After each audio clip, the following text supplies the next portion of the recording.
के इस कैंपस में मेरा बालाघाट में मुख्यमंत्री बन के आने के बाद यह पहला कार्यक्रम है। मैं सभी को दो हाथ उठा करके आप सबको प्रणाम करता हूं, राम राम करता हूं। मंच पर विराजमान हम सबके वरिष्ठ नेता गौरीशंकर भाव लगातार 77 में पहली बार चुनाव लड़ लिया। अभिनंदन करें भाव का भी। और सम आदरणीय हमारे ढाल सिंह बिसेन साहब, लोकप्रिय सांसद, जोरदार अभिनंदन करें ढाल सिंह जी बिसेन साहब का। मंच पर ही विराजमान हमारे अपने इस जिले के सभी माननीय विधायक, हमारे लांजी विधायक, जोरदार अभिनंदन। और कटंगी है ना, दोनों का अभिनंदन। और हमारी बहन मुजारे बहन जी, आपका भी अभिनंदन। पटेल साहब, आपका भी अभिनंदन। मंच पर उपस्थित मेरे अपने छोटे भाई और आपके अपने भारतीय जनता पार्टी के जिले के अध्यक्ष नानू कांवरे जी, जोरदार अभिनंदन करें कांवरे जी का भी। भरा पूरा मंच, एक बार पूरा अभिनंदन कर दे। मेरे को भी जल्दी जाना है। आज में 3 कार्यक्रम है, 3 जिलों में जाना है। यहां के बाद तुरंत छिंदवाड़ा से फिर भोपाल में एक और कार्यक्रम है। हम सब मानते हैं आज के इस दौर में, खास करके बदलते हुए समय में, यशस्वी प्रधानमंत्री नरेंद्र मोदी क्या अद्भुत व्यक्तित्व है। हम इस बात का एहसास करें नरेंद्र मोदी जी के लिए। जोरदार अभिनंदन करें। नरेंद्र मोदी जी का नाम लेते ही 142 करोड़ से ज्यादा देशवासियों के अंदर एक तरह से करंट दौड़ जाता है। अंदर से एहसास होता है, हां हमारे प्रधानमंत्री हैं जो अत्यंत पिछड़ी जाति से आते हैं, लेकिन देश के सबसे बड़े पद को गौरवान्वित करते हैं। ये लोकतंत्र के लिए खूबसूरती है और लोकतंत्र को गौरवान्वित करने का मौका है। जो सभी जातियों के बीच समान रूप से सभी विकास करने के साथ न केवल देश के अंदर अपनी कामों के बलबूते पर एक अलग पहचान बना रहे हैं, उनके साथ साथ अभी या थोड़े दिन पहले माननीय यशस्वी पूर्व मुख्यमंत्री शिवराज सिंह चौहान, जिनके साथ मैं कल ही एक कार्यक्रम में था, एक बार शिवराज सिंह चौहान जी का भी अभिनंदन करें, उनको भी स्मरण कर रहा हूं।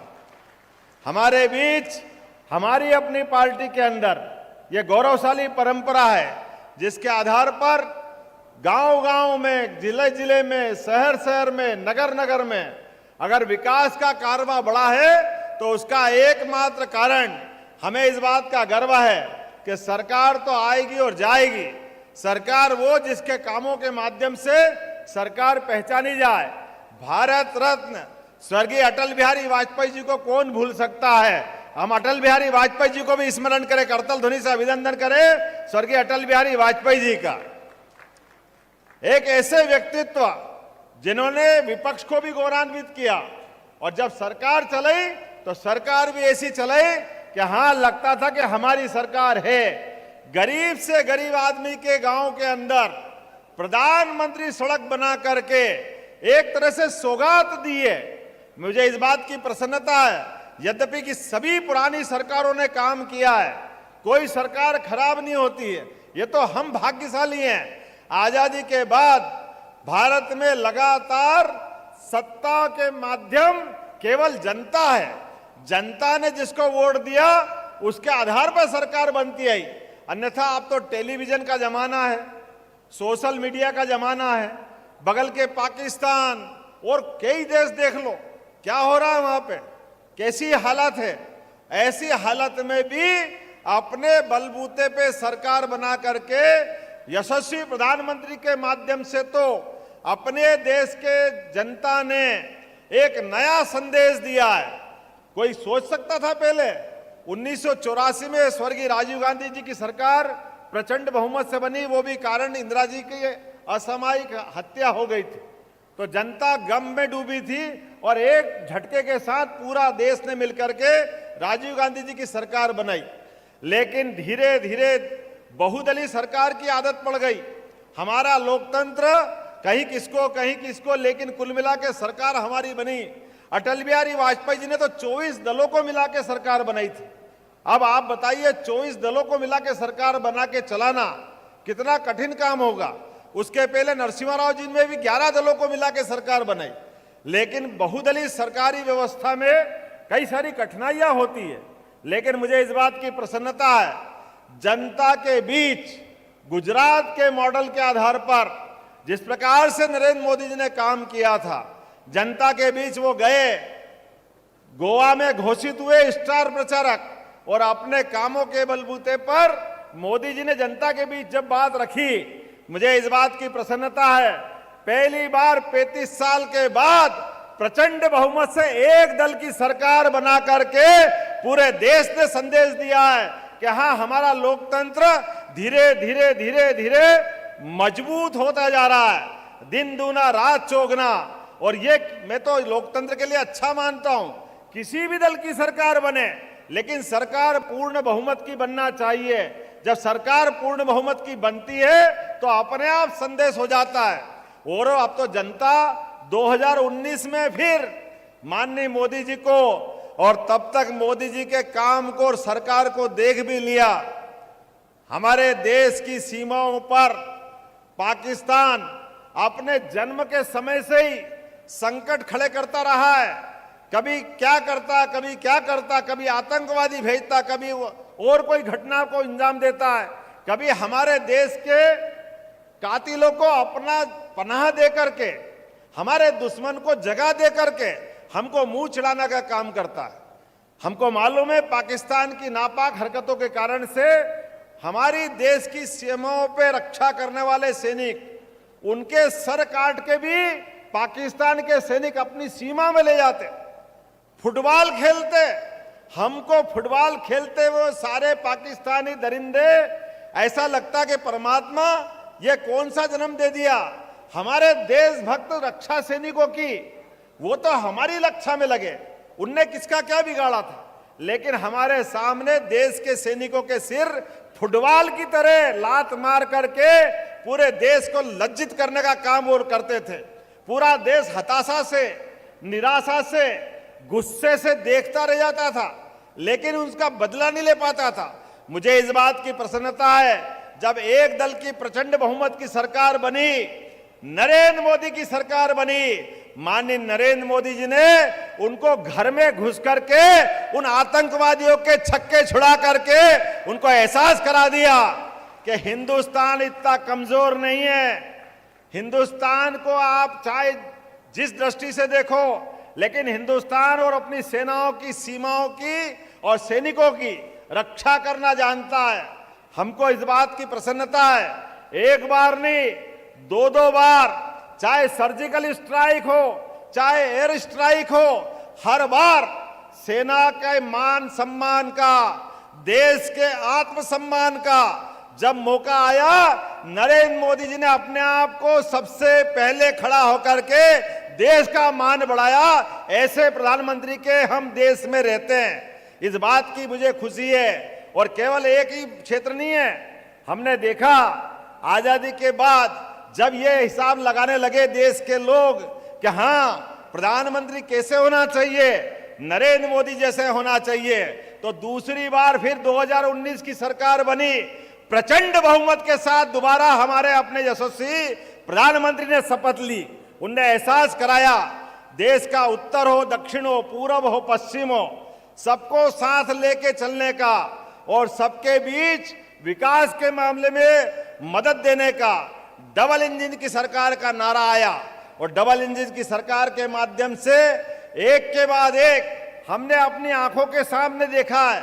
अब 14 से 18 या 19 तक की सरकार थोड़ी आत्मनिर्भरता की तरफ थी, लेकिन अब देश स्वाभिमान के साथ सरकार में जी रहा है।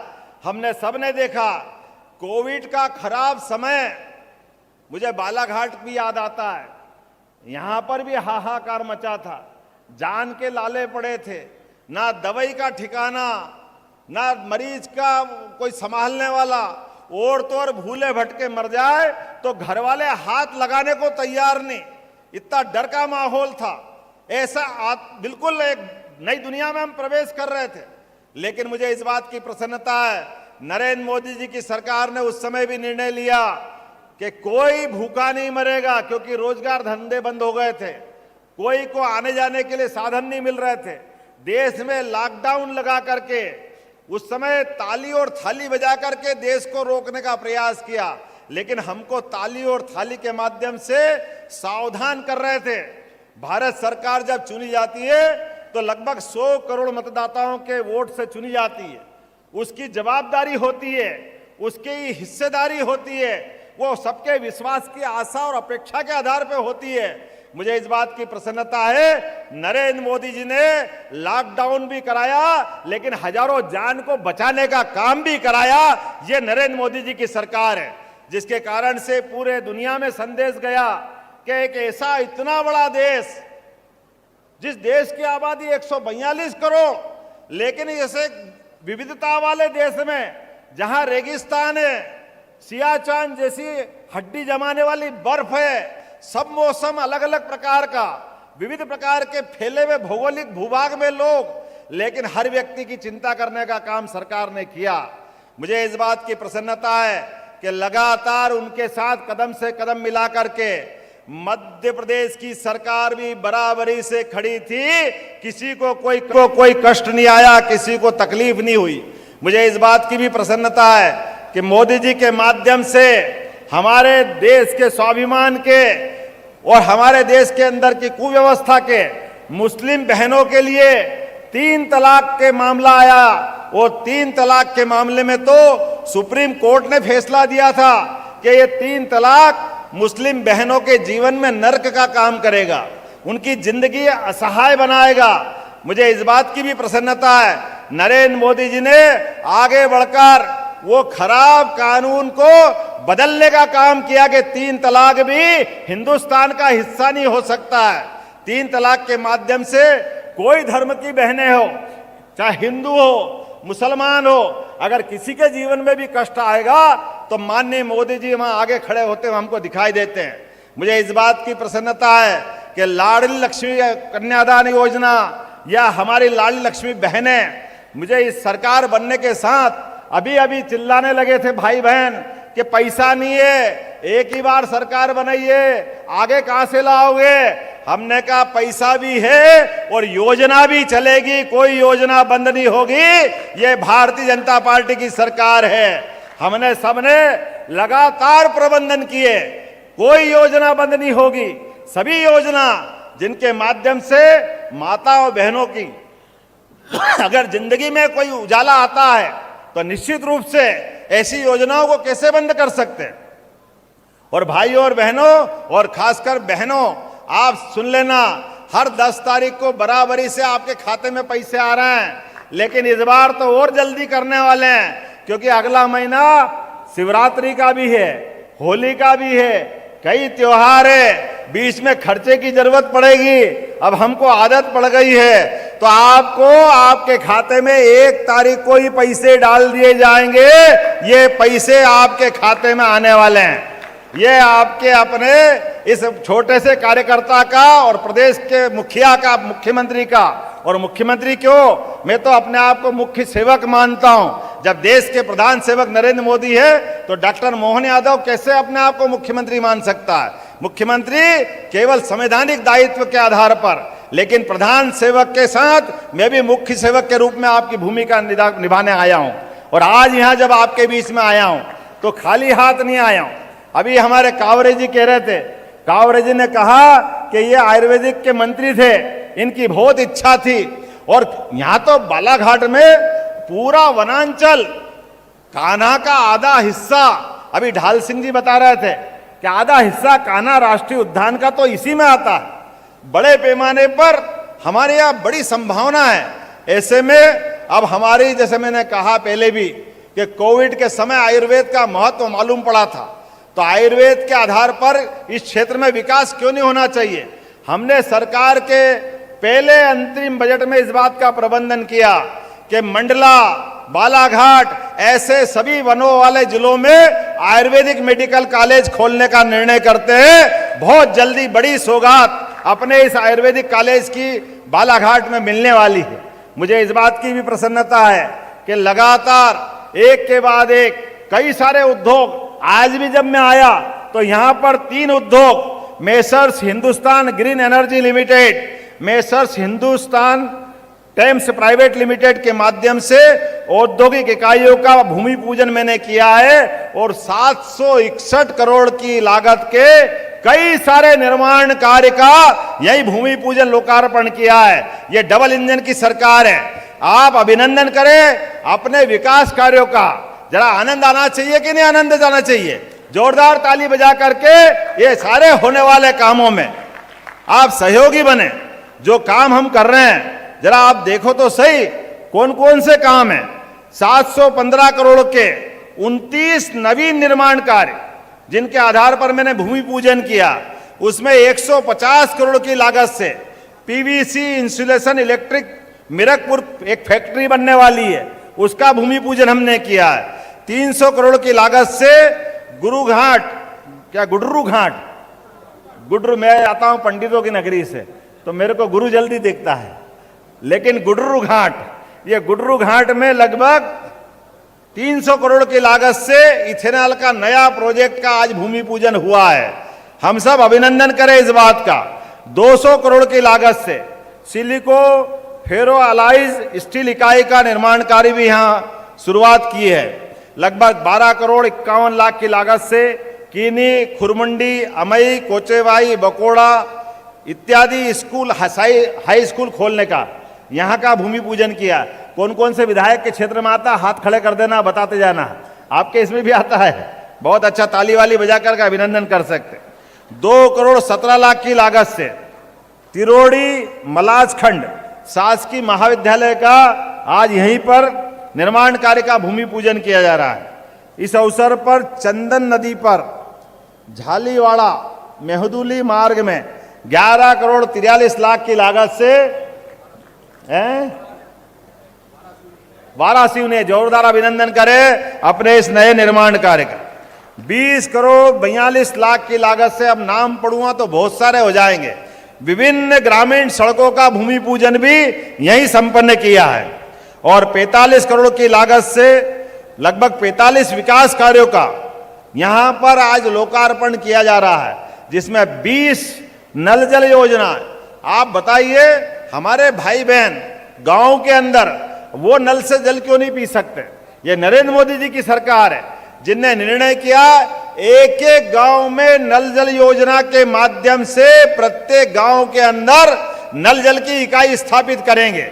हमारे अपने क्षेत्र के अंदर लगातार हॉस्पिटल की डिमांड है और हॉस्पिटल में लगभग 11 उप स्वास्थ्य केंद्रों के 14 करोड़ 83 लाख की लागत से विभिन्न निर्माण कार्यों का लोकार्पण कर रहा हूं। जोरदार अभिनंदन करें अपने माननीय मोदी जी का और मध्य प्रदेश सरकार का, जिसके माध्यम से हॉस्पिटल की सुविधा हमको मिलेगी, हेल्थ की सुविधा मिलेगी।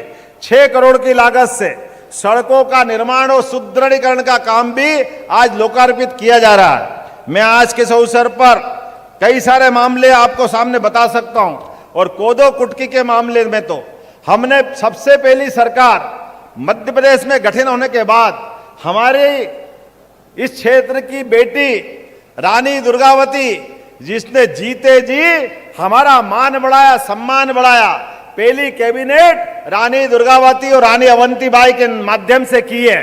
जोरदार अवंतीबाई और रानी दुर्गावती का अभिनंदन करें। अरे जिनका अतीत हमारा गौरवशाली है, जिनने अपने जान की बाजी लगा दी लेकिन भारत माता का मान सम्मान में कमी नहीं आने दी। अकबर को एक बार नहीं 2-2 बार हराया, शेरशाह सूरी को हराया, लेकिन इस पूरे हमारे गोंडवाना बेल्ट में अपने स्वाभिमान के झंडे को गिरने नहीं दिया। उनके नाम पे स्वाभाविक रूप से हमने एक योजना चलाई है कि हमारा रानी दुर्गावती, रानी अवंतीबाई, इनके नाम पर पुरस्कार की घोषणा की गई। साथ ही साथ रानी अवंतीबाई लोधी के नाम पर सागर में एक नया विश्वविद्यालय का लोकार्पण करने वाले हैं, रानी अवंतीबाई लोधी के नाम पर। हम सब कोशिश कर रहे हैं कि हमारे जितने महापुरुष हैं, प्रत्येक महापुरुष को स्मरण करते हुए अपने शासन के विकास कार्यों के साथ जुड़े और इन्हीं कामों के साथ आगे बढ़े। और आज का दौर अब क्यों नहीं जुड़ना चाहिए? अभी अभी अयोध्या में आनंद आया कि नहीं आया सबको? बोलो जय जय श्री राम, जय जय श्री राम। इधर के लोग नहीं बोले, इधर की आवाज जोर से आ रही, जरा इधर भी देखता हूं, जय जय श्री राम। पीछे वालों की आवाज नहीं, बोलो जय जय श्री राम। इधर वाले आवाज दे जोर से, जय जय श्री राम। अरे भगवान जय श्री राम, अयोध्या 17 लाख साल पुराना वो राम रावण का युद्ध, कितना बड़ा रावण, जिसकी लंका भी सोने की, जिसकी ताकत भी अतुलित, और अपने आप में उस समय का वो जिंदा अपने आप को भगवान के समान मानता था। लेकिन धन्य हो सनातन संस्कृति और धन्य हो हमारी अपने हिंदू संस्कृति, जिनके बलबूते पर वनवासियों को साथ लेकर, आदिवासियों को साथ लेकर, अपने प्राणी मात्र से प्रेम करते हुए भगवान राम ने जिस प्रकार से राम रावण का युद्ध हुआ और माता सीता को वापस लेकर के आए और रावण को धूल चटाने का काम अगर किसी ने किया, भगवान राम ने किया। जिनका पूरा जीवन भगवान राम का जैसा पुत्र, भगवान राम का पुत्र दशरथ को मिलना, राजा दशरथ का जीवन धन्य हुआ। माता सीता को भगवान राम जैसा पति मिला। भगवान के उस जीवन से कौन सा संबंध पवित्र नहीं हुआ, किसका मान नहीं बढ़ा। आदर्श पुत्र, आदर्श पिता, आदर्श शासक, वो शासक तो ऐसा शासक जिसने सबने सोचा अगर राज्य चाहिए तो राम राज्य जैसा चाहिए। राम राज्य की कामना सब करते हैं। भगवान राम राज्य की कामना करने का मतलब ही गरीब से गरीब आदमी के जीवन में भी सुख का सवेरा लाना, उसके कष्ट मिटाना, देश को स्वाभिमान के साथ जीना सिखाना, सुव्यवस्था स्थापित करना, इतिहास, भूगोल, हर जगह सनातन संस्कृति के लक्षण दिखाई देना। लेकिन मित्रों, बड़े दुर्भाग्य के साथ कहना पड़ रहा है, देश की आजादी तो 47 में मिल गई, लेकिन भगवान राम को भी अपने घर में आने में 70 साल लग गए। ये बड़े दुर्भाग्य के साथ कहना पड़ रहा है। लेकिन भगवान राम का प्रवेश, भगवान के रूप में उनकी प्राण प्रतिष्ठा, ये केवल भगवान राम की प्राण प्रतिष्ठा नहीं हुई, ये पूरे देश की प्राण प्रतिष्ठा हुई। हमको इस बात का गर्व और गौरव है। अयोध्या का वो दिन जिसने आंखों से देखा, नयन उसके खुले के खुले रह गए, आंखों से अश्रु की धारा बह निकली, एहसास हुआ हाँ परमात्मा, ये 500 साल बाद हमारा समय आया कि जब भगवान को हम अपने अयोध्या में भगवान राम नहीं जाएंगे तो कौन जाएंगे।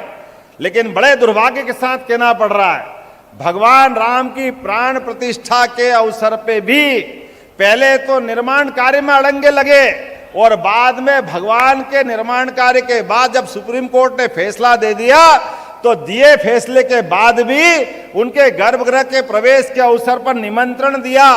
लेकिन अभागे लोग जिन्हें निमंत्रण भी ठुकरा दिया। बड़ी दुर्भाग्य की बात है, कोई मक्का मदीना में भगवान राम का मंदिर नहीं बन रहा था, भगवान राम का मंदिर तो अयोध्या में बन रहा था। अरे भगवान राम के निमंत्रण को ठुकराना बड़े दुर्भाग्य की बात है। हमारी पार्टी ने, कांग्रेस के ही कई वरिष्ठ नेताओं ने अपनी पार्टी के निर्णय का विरोध करके कहा कि यह गलत हुआ है।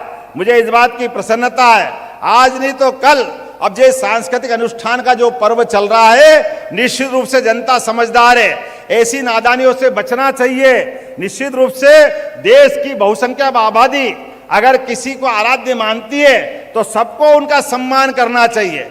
हमारे लिए सर्वधर्म सद्भाव की आधार पर देश की सरकारें बनती है। देश सबके संभावनाओं का और भावनाओं का दोनों का आदर करना जानता है। संभावनाओं के आधार पर हम विकास का रास्ता पकड़ते हैं और भावनाओं के आधार पर सनातन संस्कृति पे गर्व करते हैं, इसी से रास्ता निकलता है। मुझे इस बात की आनंद भी है, बालाघाट जैसे जिले में मैं जब पहली बार आया और दोपहर 12-1 बजे बाद भी सड़कों पर जो आपने प्यार लुटाया, जीवन भर नहीं भूलूंगा जो आपने प्यार दिया है। मुझे इस बात का एहसास है कि आप और हम मिलकर के आने वाले समय में भारत को आगे बढ़ाने के लिए स्वामी विवेकानंद ने जो घोषणा की थी कि 21वीं शताब्दी भारत की होगी और भारत की 21वीं शताब्दी के लक्षण हमको दिखाई दे रहे हैं। अब जिस प्रकार से हमारी अर्थव्यवस्था आगे जा रही है, जिस प्रकार से दुनिया के देश, चाहे अमेरिका हो, इंग्लैंड हो, रूस हो, यूक्रेन हो, कोई भी देश, हर देश ने नरेंद्र मोदी जी के साथ कदम से कदम मिलना चलने के लिए रात में भी सपना देखना चालू किया। हमको खुशी है इस बात की, हर देश भारत के साथ मित्रता करना जानता है, और मित्रता करना नहीं जानता, मित्रता करना चाहता भी है। इसलिए अयोध्या से, दोबारा सुनना, अयोध्या से अरब तक हमारे देवालय चमचमा रहे कि नहीं चमचमा रहे, आकाश से बात करते दिखा दे रहे, हमने अपनी आंखों के माध्यम से देखा है। और क्या चाहिए हमको? हमारे देश की यही प्रगति आगे बढ़ती रहे, प्रत्येक गरीब आदमी के जीवन में कोई कष्ट न हो। मध्य प्रदेश सरकार भी प्रयास कर रही है, एक के बाद एक लगातार विकास के कामों में पर्याप्त धनराशि देकर के, डबल इंजन सरकार के माध्यम से, और अब की बार मोदी जी के नेतृत्व में हम मुहाने खड़े हैं। दोनों बार की सरकार ने देश के साथ बहुदलीय व्यवस्था के बजाय एक दलीय व्यवस्था की तरफ कदम बढ़ाया है, और सरकार मजबूती से बढ़ी है। अभी हम 5वीं अर्थव्यवस्था हैं, लेकिन अगली बार हम देश का नंबर 1 स्थान विश्व में पाएंगे। भारत दुनिया में सबसे नंबर 1 स्थापित हो जाए प्रधानमंत्री नरेंद्र मोदी जी के नेतृत्व में। इसलिए मध्य प्रदेश सरकार काम करती रहेगी। मेरी बात से सहमत हो तो जोरदार ताली बजा के एहसास करा इस बात का कि हाँ, हम अपने लोकतंत्र को मजबूत करना जानते हैं, हाँ, हम अपने देश के प्रधानमंत्री से प्रेम करते हैं, हाँ, हम देश के साथ कदम से कदम मिला के चलना जानते हैं। और अब मैं नहीं कह रहा हूं, हमारे संसद में कांग्रेस के वरिष्ठ नेता और अध्यक्ष जी ने, खड़गे जी ने कहा, वो नारा लगा रहे हैं, ये लोकतंत्र की खूबसूरती है। उनने कहा कि अब की बार 400 पार। मैं आज के अवसर पर राजनीति तो नहीं कर रहा हूं, लेकिन लोकसभा में ये जो अंदर का विनोद होता है, अंदर का भाव जो आता है, निश्चित रूप से वो आने वाले संकेत की तरफ इशारा करता है। मैं और आप सब मिलकर के आगे हम बढ़ेंगे, और मध्य प्रदेश सरकार भारत सरकार के साथ जुड़ करके निश्चित रूप से मध्य प्रदेश को आगे बढ़ाएगी, मध्य प्रदेश को देश का नंबर 1 राज्य की स्थापित करेगी। इस दिशा में हम आगे बढ़ते रहेंगे। मेरा अगला जब दौरा होगा तो आज तो मैंने सामूहिक रूप से भूमि पूजन लोकार्पण किए, अगली बार एक एक विधानसभा में जाएंगे, हर स्थान पर निर्माण कार्य के लिए जनता से मिलेंगे।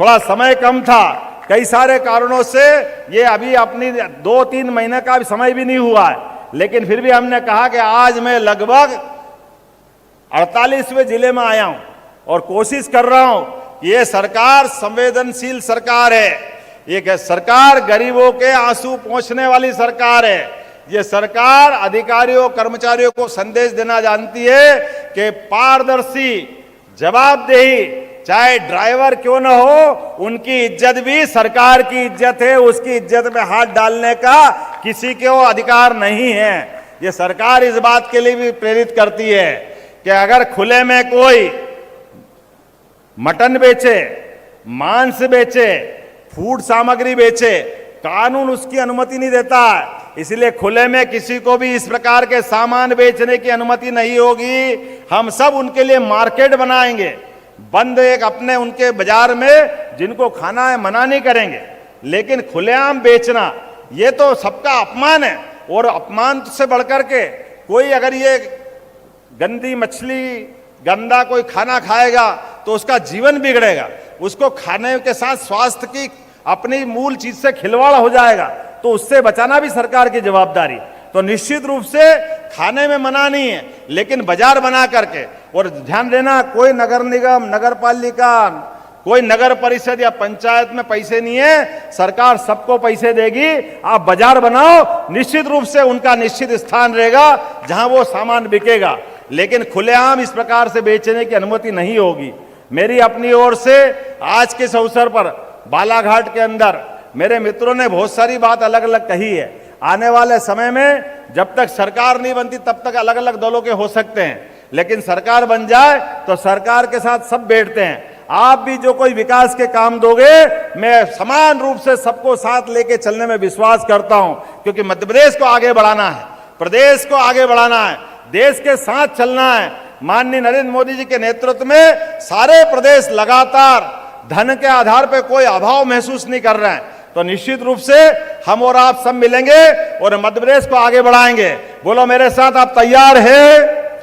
अगर तैयार है तो खड़े हो जाओ अपने स्थान पर, अपने हाथ की मुट्ठी बांधो और संकल्प करो, आने वाले समय में हम और आप सब मिलकर के माता बहनों की इज्जत करेंगे, गरीब से गरीब आदमी की सेवा करेंगे, नरेंद्र मोदी जी के नेतृत्व में मध्य प्रदेश को और आगे बढ़ाएंगे। बोलिए मेरे साथ, भारत माता की, भारत माता की, भारत माता की। बहुत बहुत धन्यवाद। भारत माता की जय।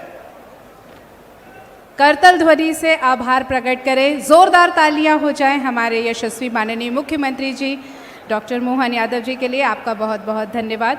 मध्य प्रदेश शासन की विभिन्न विभागों की योजनाओं के हमारा बजट अभी आने वाला है। आपके विधायक जी ने कहा, हमने कहा अगला बजट आ रहा है निश्चित रूप से धान सहित सभी फसलों के खरीदने के लिए, उसमें बजट के बाद व्यवस्था करके आपको निराश नहीं होने देंगे, ये मैं आश्वस्त करता हूं। जो कहा है वो करके दिखाएंगे। बहुत बहुत धन्यवाद। भारत माता की जय। पात्र हितग्राही हैं वो हित लाभ लेंगे। सबसे पहले राष्ट्रीय ग्रामीण आजीविका मिशन से हितग्राही हैं सुश्री ज्योति बिसेन, तहसील वारासिवनी से प्रतिनिधि स्वरूप आ रहे हैं। माननीय मुख्यमंत्री जी के कर कमलों से हित लाभ लेंगे। कुल 1281 हितग्राही हैं, लेकिन प्रतिनिधि के स्वरूप सुश्री ज्योति